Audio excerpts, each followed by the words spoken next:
우리 한국 교회가 1907년에 평양에서 대부흥 운동을 일으켰고 그때 한국 교회에 엄청나게 많은 주님의 자녀들이 예수님을 믿고 구원받는 역사가 일어났습니다. 그 영향으로 이후 한국 교회가 세계적인 유례가 없을 만큼 크게 부흥하게 되었죠. 그런데 그 부흥의 역사가 어떻게 시작되었느냐? 평양의 장대현 교회, 널다리 교회라고 하는 교회가 있는데 그 교회에서 사경회를 했습니다. 사경회가 하나님 말씀을 공부하는 그런 부흥회라고 말씀을 드렸었죠. 그래서 선교사님들이 인도하에 그 주변에 있는 지역들, 가까이 걸어 다닐 수 있는 거리가 아니고 말 타고 며칠씩 걸려서 이렇게 와야 되는 그런 사람들, 밥 해 먹을 도구들까지 다 챙겨가지고 이고 지고 찾아와서 그곳에서 밥을 해 먹어가면서 며칠 동안 말씀을 듣고 사경회를 하면서 그 가운데서 놀라운 부흥의 역사가 시작이 됐습니다. 우리가 오늘 이렇게 사경회를 하는 것도 우리 하나님 말씀 안에서 우리가 새로워지기를 바라는 마음으로, 새롭게 부흥하기를 바라는 마음으로 이렇게 사경회를 하게 됩니다. 이번 사경회는 특별히 빌립보서 말씀을 집중적으로 전하려고 합니다. 그래서 오늘은 1장에서 다 하지 않고 일부분 가운데 중요한 핵심 부분에서 내일은 2장, 모레는 3장, 글피는 4장 이렇게 해서 쭉 빌립보서 말씀을 집중적으로 보려고 합니다. 이번 기회에 오늘 이제 2026년 올해의 말씀을 또 받아 가시긴 할 겁니다. 그거 제가 늘 말씀드립니다만은 젊게 뽑듯이 뽑는 거 아니에요. 그런 생각일랑 아예 그러면 안 받는 게 나아요. 젊게를 뽑는 게 아니고 하나님께서 나에게 주시는 말씀을, 어떤 말씀이든 다 나에게 주시는 말씀이죠.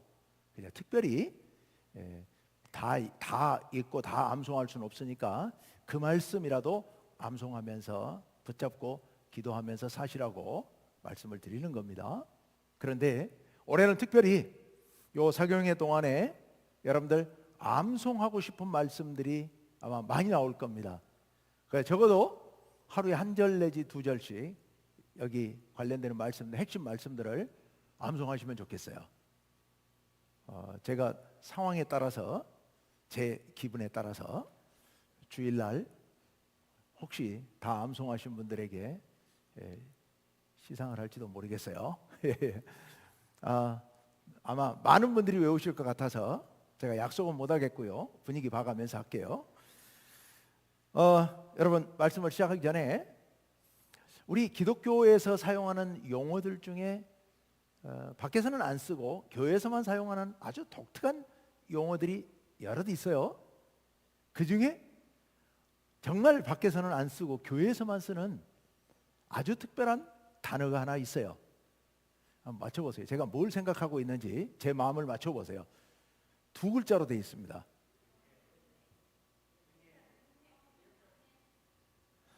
김정혜 권사님 뭐라고 그러셨어요? 아멘. 여러분 다 맞습니다만은 제가 마음에 생각했던 건 아멘. 이건 딴 데서는 안 쓰는 말인데 우리만 늘 쓰는 말이에요. 아멘. 아멘이 무슨 뜻인지 아시죠? 아멘. 그렇습니다. 진실로 그렇습니다. 진심으로 그렇게 생각합니다. 저도 그렇게 기도합니다. 그렇게 하겠습니다. 이런 고백이에요. 아멘. 성경에 엄청나게 많이 나와요. 구약 성경에만 23번이 나옵니다. 민수기 같은 곳에서는, 신명기 27장 같은 곳에서는요, 한 장에만 12번이 나오는데요. 이제 이 모세가 이스라엘 백성들 가나안 땅에 들어가면 백성들이 모여놓고 하나님과의 율법에 대해서, 계명에 대해서 서로 문답을 하도록 하게 돼 있는데, 6지파는 그리심산에, 6지파는 에발산에 서게 하고 축복과 저주의 말씀을 선포하면 그에 따라서 백성들이 화답하도록 했는데, 특히 저주의 말씀을 선포할 때마다 백성들이 아멘 할지어다, 이렇게 해서 12번이 반복되어 나와요. 시편이 전부 몇 권인지 아세요? 시편이 몇 편인지는 아시죠? 150편. 몇 권인지 아세요? 이게 몇 권이라는 말은 우리가 평소에 잘 안 쓰니까 5권으로 돼 있어요. 시편 펴보면 나와요. 시편 1편을 펴보시면 앞에 제1권 이렇게 돼 있거든요. 그렇게 해서 5권까지 있어요. 근데 1권, 2권, 3권이 끝날 때 맨 마지막에 아멘, 아멘 이렇게 2번 반복해서 아멘, 아멘. 3권까지 그렇게 돼 있고 4권은 아멘, 할렐루야로 끝나고, 그리고 5권은 할렐루야로만 끝나고, 이렇게 끝나게 돼 있어요. 아멘. 그리고 느헤미야서나 아니면 예레미야서 같은 예언서들 같은 데 보면 기도할 때 또는 예언의 하나님 말씀을 선포할 때 백성들이 아멘 하도록, 자리에서 일어나서 아멘 하도록 그렇게 한 구절들이 많이 있습니다. 신약에 오면 무려 100번 나옵니다. 아멘이요. 아멘으로 번역된 것이 27번 번역이 돼 있어요. 아멘으로 번역되어 있는 게. 그런데 아멘이라고 번역이 안 돼 있어요. 원어는 아멘으로 돼 있어요. 분명히 히브리어 아멘인데 헬라어로 쓰면서도 그 음을 따가지고 그냥 아멘으로 적어놨어요. 아멘으로 적어놨는데 아멘으로 번역을 안 한 것이 한 70번 돼요. 70번이 넘어요. 어디에 그런 게 나오느냐? 복음서에만 그렇게 나와요. 복음서에 예수님 말씀에만 그렇게 나와요. 그러니까 예수님이 그렇게 말씀하신 거예요. 그러면 복음서에서 아멘은, 예수님께서 말씀하신 아멘은 뭐라고 번역해 놨느냐? 뭐라고 번역해 놨는지 혹시 아는 분? 네. 진실로 이렇게 번역해 놨어요. 예수님 그런 말씀 많이 하시죠. 내가 진실로 너희에게 이르노니. 요 문장의 첫 단어가 항상 아멘이에요. 또 이런 말씀도 있죠. 내가 진실로 진실로 너희에게 이르노니. 2번 반복해서. 그런데는 아멘 아멘 하면서 예수님이 말씀을 시작하신 대목이에요. 아멘, 진심으로 그렇습니다, 진실로 그렇습니다 라는 말씀이에요. 심지어 요한계시록 3장 14절 말씀 한번 띄워주시겠어요? 요한계시록 3장 14절 말씀엔 이렇게 되어 있어요. 라오디게아 교회의 의사자에게 편지하라. 아멘이시요 충성되고 참된 증인이시요 하나님의 창조의 근본이신 이가 이르시되. 누구냐? 이가 누구냐? 누구겠어요? 예수님이요. 예수님을 가리켜 뭐라고요? 아멘이시오. 예. 예수님이 아멘이시다라고 얘기를 하고 있습니다. 그때 의미는 뭐예요? 예수님이 진실하신 분이다. 다른 말로 바꾸면은 예수님은 진리시다. 진리시다. 그러니까 진리, 진실하심 이런 말이 다 아멘이에요. 아멘. 여러분, 우리가 신앙생활하면서 이 아멘을 많이 하시고 잘 하셔야 돼요. 하나님께서 나에게 말씀을 주실 때마다 내가 아멘. 기도할 때 아멘. 이거 자꾸 아멘 자꾸 강조를 하면 아무 때나 마음 없이 아멘하는 사람들도 있는 것 같아서 저는 강조를 잘 안 하는 편이에요. 진짜 마음에서 우러나서 진심으로 아멘 하고 나오는 아멘이 진짜 아멘이죠. 근데 제가 얘기를 안 하니까 해야 할 때도 안 하더라고요. 그래서 같이 한번 해봅시다. 아멘. 예, 아멘. 진심으로 그렇습니다. 진실로 그렇습니다. 진실로 그렇습니다. 내년 표가 지금 붙었는데요. 내년 표가 붙어 있는데 첫 번째가 뭐예요? 더 진실하게. 아멘. 아멘. 더 진실하게. 저 진실하게는 다른 말로 표현하면은 진심으로. 진심으로. 오늘 말씀 숨겨진 주제는, 오늘 말씀의 제목이 이건 아니지만 숨겨진 주제는 바로 진심 또는 진실로, 진심으로입니다. 진심. 자, 오늘 말씀 20절 하반절이 오늘 말씀의 핵심 부분이에요. 제가 설교할 때 항상 핵심은 맨 마지막에 얘기하는데 오늘은 거꾸로 핵심을 먼저 얘기합니다. 자, 20절 하반절 우리 다 같이 읽습니다. 시작. 살든지 죽든지 내 몸에서 그리스도가 존귀하게 되게 하려 하나니. 아멘. 살든지 죽든지 내게서, 내 몸에서 누가? 그리스도가 존귀하게 되게 하려 한다. 여기 존귀하다는 말은 영광스럽게, 영광되게, 이런 뜻입니다. 내가 살든지 죽든지 나에게서, 여기 내 몸만을 말하는 게 아니라 내 삶을 얘기하는 거예요. 내 삶에서 그리스도께서 영광 받으시기를 바랍니다. 그리스도가 존귀하게 되기를 바랍니다 라고 기도하고 있는 거예요. 그렇게 고백하고 있는 거예요. 자, 그런데 여기서 살든지 죽든지, 이 말을 우리는 어떻게 해석합니까? 언제든지, 늘, 이런 말로 우리는 쉽게 생각을 하는데 그런 뜻이 아니에요. 이런 뜻이 아니고, 지금 내가 죽더라도 이 죽음을 통하여, 내가 혹 살더라도 이 삶을 통하여, 정말로 삶과 죽음을 얘기하고 있는 거예요. 지금 바울이 삶과 죽음의 기로에 서 있거든요. 지금 죽음 앞에 있는 거예요. 곧 죽을지도 몰라요. 그것도 비참하게 죽을지도 모르는 상황이에요. 그런데 바울이 이야기하고 있어요. 내가 이렇게 죽더라도 나로 인해 그리스도께서 영광 받으셨으면 좋겠습니다. 내가 혹 여기서 벗어나서 살더라도 내가 나로 인해 주님이 영광 받으셨으면 좋겠습니다. 정말 이런 비장한 말씀인 겁니다. 왜 바울이 이런 상황에 있느냐?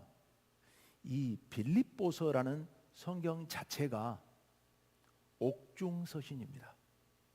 바울이 감옥에서 쓴 편지예요. 근데 바울이 어느 감옥에서 갇혀서 썼는지를 몰라요. 옛날 학자들은 다 로마 감옥에서 썼을 것으로 생각을 했어요. 근데 최근에 들어오면서 학자들이 로마가 아닌 것 같다, 아마 에베소인 것 같다. 그러다가 또 몇몇 요즘 최근 학자들은 에베소도 아닌 것 같다, 가이사랴 감옥인 것 같다. 바울이 감옥에 7번 갔어요. 7번. 7번 감옥에 갇혔기 때문에 지금 어느 감옥인지 몰라. 근데 그건 전혀 중요하지 않아요. 전혀 중요하지 않습니다. 감옥에 갇혀 있다는 게 중요한 겁니다. 근데요, 예수 믿다가 붙잡혀서 감옥에 간 사람들이 어찌 됐느냐? 여러분, 어떤 그런 영화들도 있고 그렇습니다만은 원형 경기장으로 끌려가서요, 사자들과 싸우거나 검투사들과 맨손으로 싸워서 죽는 거예요. 관중들이 원형 경기장에 몇만 명이 가득 차 있어요. 그리고 막 소리 지르면서 죽이라고, 이렇게 이 손짓이 그때 나와 있었던 것 같아요. 죽이라고. 그럼 검투사들이 맨손으로 있는 그 믿는 사람들, 붙잡혀온 사람들을 쳐서 죽이는 거예요. 그걸 보면서 막 백성들 환호성을 지르면서 사자하고 맨손으로 싸워 죽는 거예요. 지금 그 기로에 서 있단 말입니다. 지금 사자밥이 되거나 검투사의 칼에 죽을 수도 있는 상황인 거예요. 그렇게 붙잡혀 있는 바울이에요. 그런데 그 감옥에서 빌립보 교회에 편지를 보내고 있는 거예요. 왜 편지를 보내고 있느냐? 빌립보 교인들이 걱정이 태산인 거예요. 이러다 바울이 죽으면 어떡하지? 두려워하고 있는 겁니다. 여러분, 빌립보 교회는 유독 바울에게 정이 많은 교회입니다. 여러분, 빌립보 교회가 어떻게 교회가 세워졌는지 잘 아시잖아요. 어떻게 바울이 2차 전도 여행 때 터키 서쪽 지방을, 트르키예 서쪽 지방을 전도 여행하면서 곳곳에서 복음을 전하고 있는데, 바울의 생각에는 아시아 지방에 복음을 전하려고 그랬는데 성령이 못하게 막으셔가지고 저 위에 다른 곳으로 가려고 그랬어요. 흑해 연안으로 가려고 그랬는데 거기도 막으셨어요. 그래서 어떻게 해야 되나 하고 드로아에 있는데 꿈에 마케도냐 사람, 바로 이 빌립보 마케도냐 사람 하나가 꿈에 나타나가지고 바울을 향해 손짓을 하면서 건너와서, 거기가 유럽이거든요. 지금 터키하고는 바로 바다 건너가면 바로 거기. 손짓하면서 와서 우리를 도와달라고. 그 꿈을 꾸고 나서 바울이 이게 하나님의 뜻이로구나. 우리가 터키에서 아무리 복음을 전할 곳을 가려고 해도 하나님께서 여기도 막으시고 저기도 막으셨는데 그게 결국 이 일 때문이었구나 하고서 배를 타고 터키로 건너갑니다. 금방 건너갈 수 있습니다. 며칠이면 건너갑니다. 그 당시 배가 워낙 느리니까. 그리고 가서 복음을 전할 근거가 없어요. 이때까지 바울은 복음을 전할 때마다 유대인들의 회당에 가서 복음을 전했는데 빌립보는 이제 마케도니아 지방의 가장 으뜸가는 성이었거든요. 그 빌립보, 알렉산더 대왕의 아버지 빌립이 세웠던 도시예요. 그 도시에 가서 복음을 전하려면 유대인의 회당을 찾아야 되는데 회당이 없는 거예요. 회당이 세워지려면 유대인 남자 10명이 모여 있어야 회당을 세울 수가 있는데 유대인들이 별로 안 사는 곳이었거든요. 회당이 없어요. 그러면 기도처라도 있는가 하고 강가를 두리번거리고 다니다가 거기서 여자들을 만나게 되고 그 여자들에게 복음을 전하게 됐고 그때 복음을 전한 사람들, 그 복음을 들은 사람들이 예수님을 받아들이게 되고 거기서 교회를 세우게 됩니다. 교회 세웠다고 해서 건물을 세웠다는 게 아니라 가정교회, 가정에서 예배드리는 거예요. 그리고 나서 복음을 전하는데 얼마 안 있다가 바울이 귀신 들린 사람의 귀신을 쫓아냈는데 그것 때문에 시비가 붙어가지고 감옥에 갇히게 되고 거기서 나중에 추방당하게 되죠. 그러니까 빌립보 교회는 바울이 얼마 복음을 전하지 않은 곳입니다. 잠깐 복음을 전하다가 바로 쫓겨난 것이에요. 그런데 바울이 쫓겨나서 다른 곳에 가서 복음을 전하는데 빌립보 교회가 선교 헌금을 모금해가지고 계속해서 바울을 도와줍니다. 계속해서 바울을 도와줘요. 바울은 선교 헌금이 없으면 자기가 천막을 손수 만들어가지고 그거 팔아가지고 선교 헌금을 마련해서 선교하고 먹고 살고 이렇게 하고 있는데 빌립보 교회가 선교 헌금을 보내주면 그때마다 하던 일을 놔두고 복음만 전하는 거예요. 복음 전하는 데만 전념하는 거예요. 그렇게 해서 복음을 전합니다. 이거를 여러 번 반복한 것 같아요. 이 빌립보서 뒤에 가면은 바울이 그런 얘기를 많이 하죠. 너희가 나를 도와줘서 정말 고맙다. 정말 감사하다. 너희의 사랑 내가 너무 넘치도록 받았다. 또 도와달라는 얘기는 아니다. 나 돈 없어도 산다. 그래서 나는 내게 능력 주시는 자 안에서 나는 모든 것을 할 수 있다. 이게 모든 것을 할 수 있다는 게 뭐든지 다 나는 다 할 수 있다 이런 뜻이 아니에요. 전혀. 그런 뜻이 아니고 뭐예요? 나는 돈 없으면 굶을 수도 있다. 나 안 먹고도 살 수 있다. 이 얘기입니다. 모든 것을 할 수 있다. 난 그만큼 각오했다. 그런데 너희가 내게 이렇게 성경을 보내주니 정말 감사하다. 내가 힘을 내서 복음을 전하겠다. 그런 마음. 그러니까 바울이 빌립보서를 쓰는 목적에 여러 가지 목적이 있는데 그 중에 한 가지, 곧 죽을지도 모르니까 죽기 전에 빌립보 교회에 감사하다는, 성경금 보내주고 사랑을 베풀어줘서 고맙다는 그런 편지를 지금 보내고 있는 거예요. 어쨌거나 바울은 죽기 직전입니다. 죽을 수도 있는 상황, 풀려날 수도 있지만 죽을 수도 있어요. 그래서 뭐라고 얘기를 하느냐? 내가 죽거나 또는 풀려나 살더라도 어찌 되었든 나는 내 안위가 중요한 것이 아니라 오직 예수 그리스도가 나로 인해 존귀하게 됐으면 좋겠다. 나로 인해 예수 그리스도가 영광을 받았으면 좋겠다. 지금 그렇게 얘기하고 있는 말씀인 겁니다. 20절 하반절이. 정말 놀라운 말씀이죠. 놀라운 헌신이죠.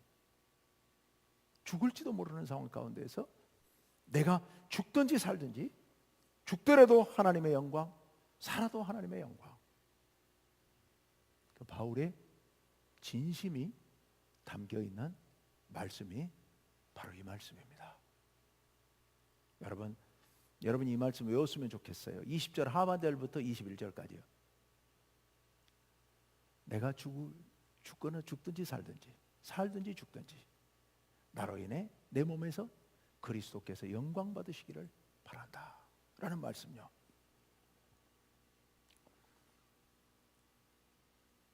자, 이제 그러면 이 말이 바울에게 있어서 얼마나 진실된 말이냐. 20절 상반절, 아까 20절 하반절 봤죠? 상반절 말씀 한번 볼까요? 나의 간절한 기대와 소망을 따라 아무 일에든지 부끄러워하지 아니하고 지금도 전과 같이 온전히 담대하여. 아멘. 지금 나는 아까 살든지 죽든지 내 몸에서 그리스도가 영광 받으시기를 바란다.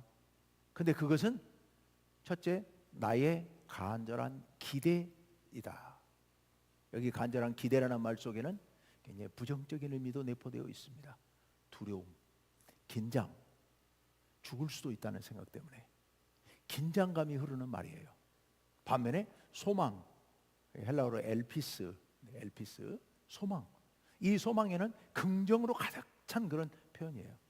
그래서 나는 내가 죽어도 살아도 어쨌든 나는 간절히 소원한다.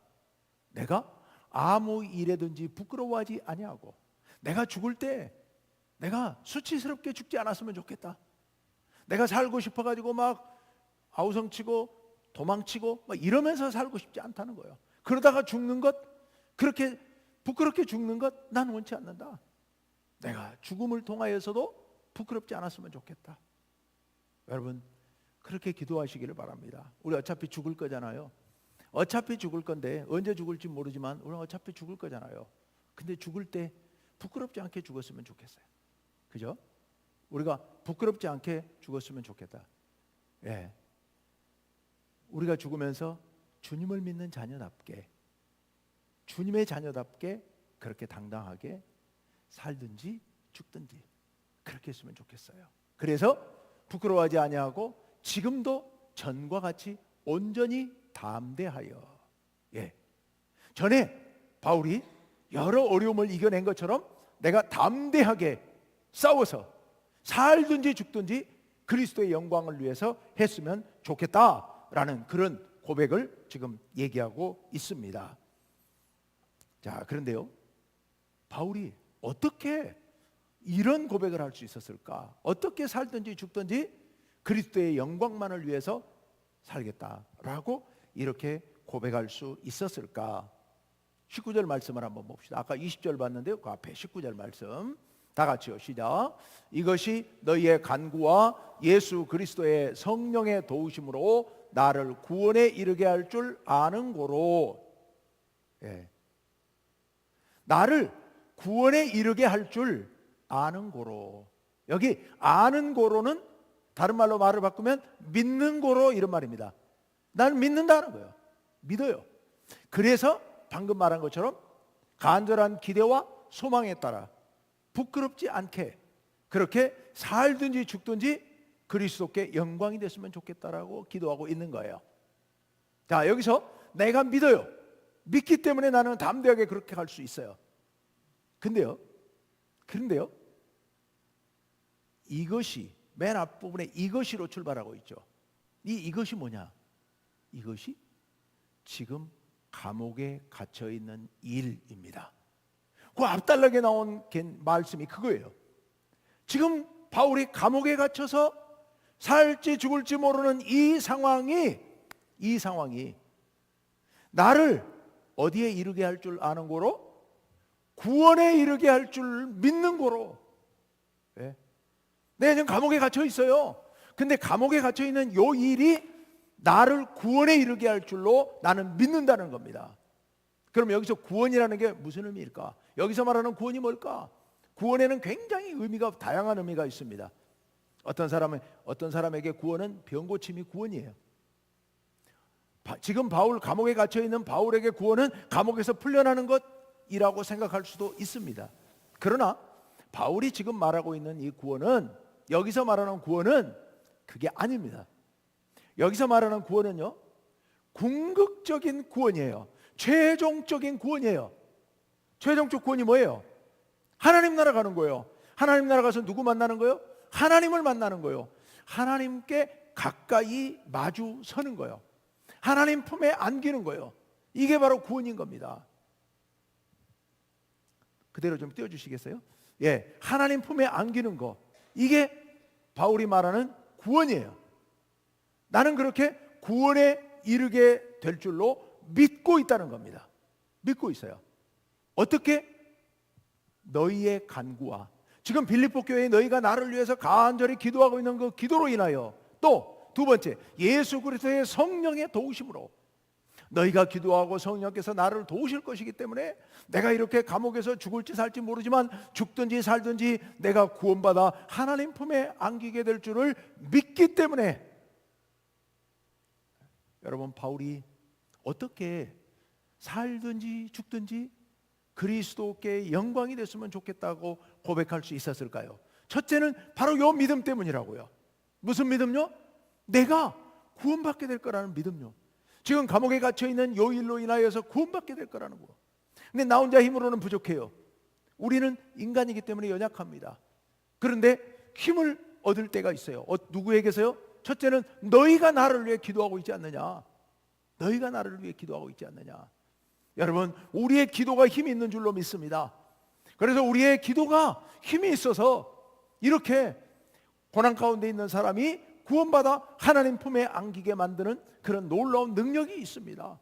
그게 기도해야 되는 겁니다. 지금 바울 사도가 빌립보 교회에 복음을 전해준 사람입니다. 바울 사도를 위하여 빌립보 교회가 자나깨나 기도하고 있습니다. 바울이 그걸 믿어요.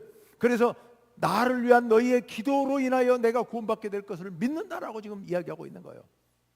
여러분, 저를 위해서 기도해 주시길 바랍니다. 빌립보 성도들이 자기들에게 복음을 전하고 자기들을 위해서 기도해 주는, 간절히 기도하는, 오늘 읽진 않았습니다만 빌립보서 앞부분에 보면, 빌립보서 1장 앞부분에 보면 바울이 빌립보 교회를 위해서 얼마나 간절히 기도하고 있는지 쭉 구구절절 나와 있어요. 내가 너희를 위해서 이렇게 기도하는데 너희도 나를 위해서 기도하는 거 믿는다라고 얘기하고 있어요. 그것이 나를 구원하게 될 것이다. 여러분, 제가 여러분을 위해서 늘 기도하고 또 말씀을 준비하고 전하고 하는데요, 여러분이 저를 위해 기도하셔야 됩니다. 기도해야 이 말씀의 능력이 생기고, 기도해야 저의 기도의 능력이 생깁니다. 빼먹지 마시고 늘 기도해 주시기를 부탁을 드립니다. 바울 사도가 지금 그렇게 얘기하고 있다. 두 번째, 무엇을 통해서? 금방 성령의 도우심을 통하여서, 성령의 도우심으로, 예수 그리스도의 성령이라고 했죠. 성령이 뭐 예수 그리스도의 성령, 하나님의 영, 뭐 말씀의 영, 여러 가지 이야기하고 있습니다만은 하여튼 성령께서 도와주실 것이기 때문에 내가 구원받을 수 있을 것이다. 자, 바울 사도가 살든지 죽든지 그리스도의 영광만을 위해 살겠다고 고백하고 있는 첫째 이유는, 첫째 근거는 뭐였어요? 바로 요 믿음. 요 믿음. 내가 구원받을 것이라는 믿음.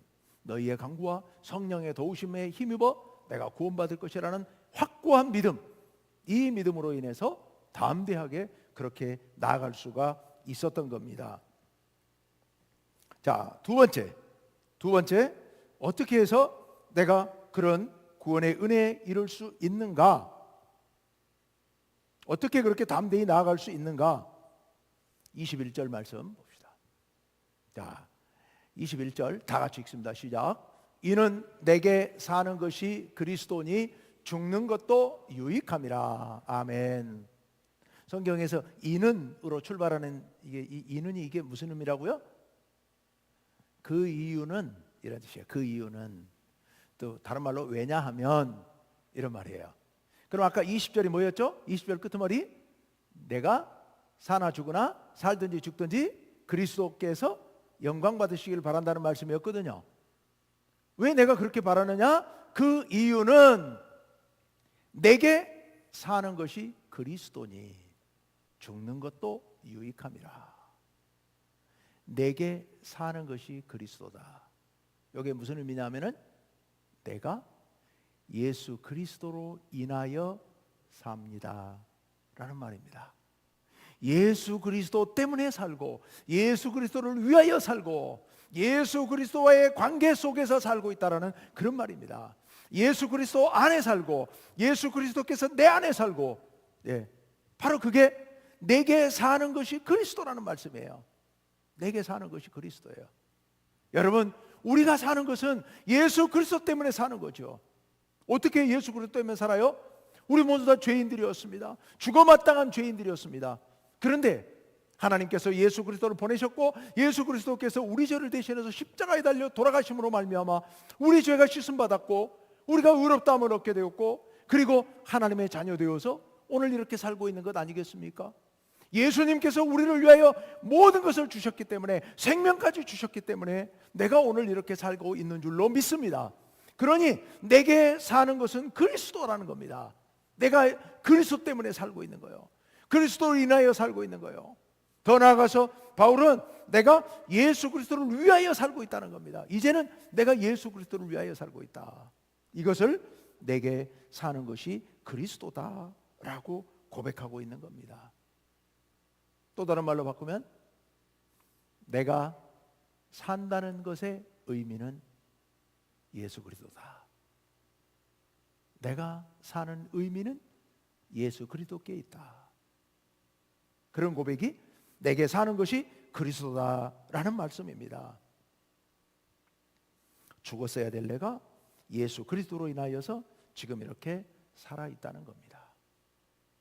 그래서 그 다음 말씀, 아까 그 말씀 다시 한번 띄워주세요. 내게 사는 것이 그리스도니 무엇도 유익함이라? 죽는 것도 유익함이라. 여기 죽는 것도 유익함이다. 유익을 다른 말로 바꾸면 이익이다, 이런 말이에요. 죽는 것도 나에게는 이익이다는 거예요. 아니, 죽는 게 어떻게 이익이 됩니까? 바울이 이제 그 다음에 그 말을 설명해요. 어떻게 설명을 하냐면 죽어서 천국 갈게 너무 좋은 거예요. 이게 그냥 거짓말로 입에 발린 말로 한 말이 아니에요. 야, 나 죽으면 좋겠다. 천국 가면 좋겠다. 가서 하나님 만나면 좋겠다. 나는 그게 너무 좋아.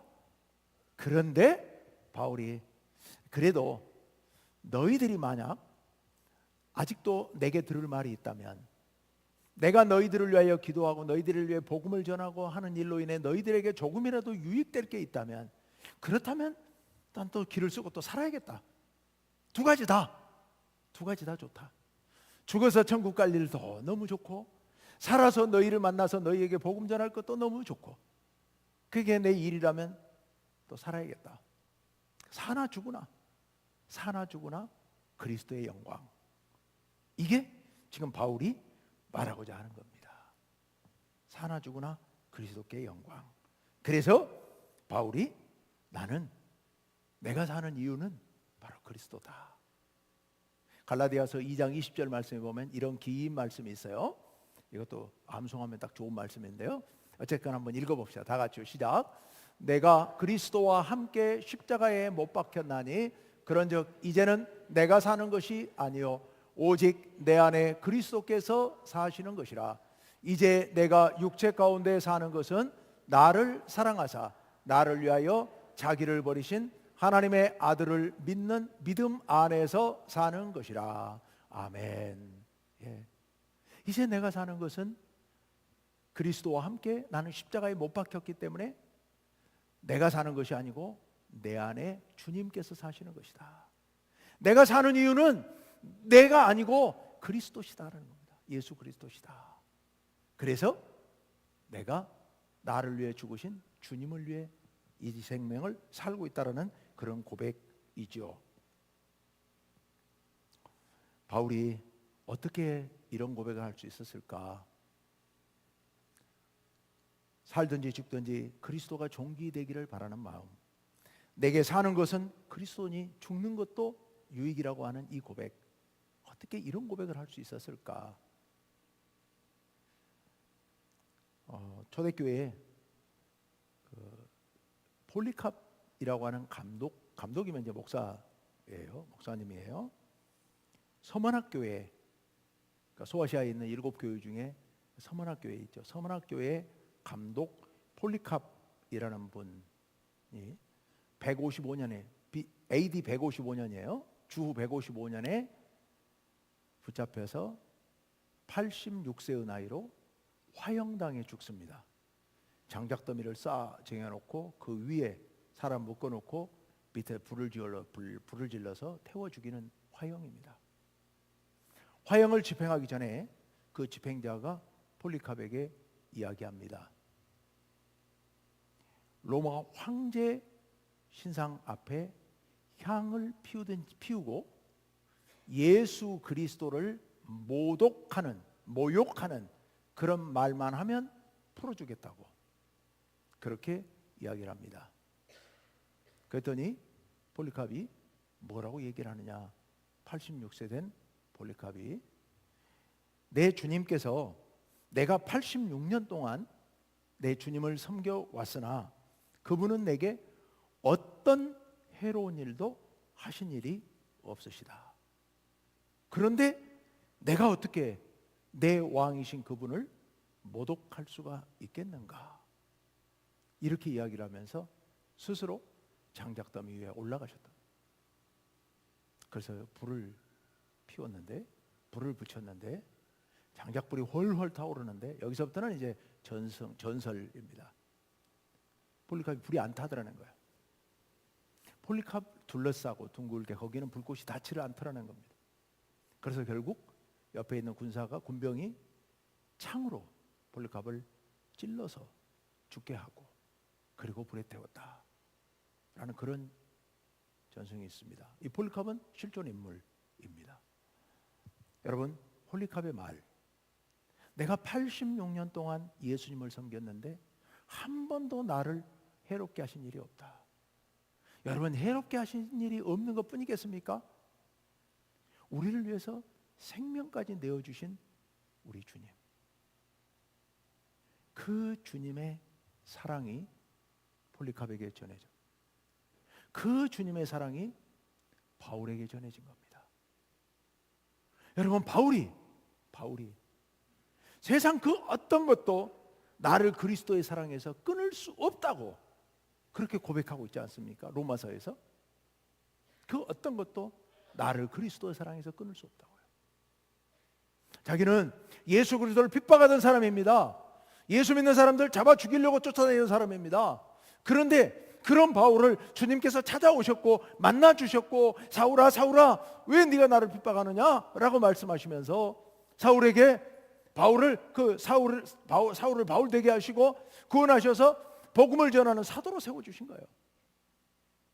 그 예수님의 바울을 향한 그 깊은 사랑, 그걸 저는 한마디로 진심이었다.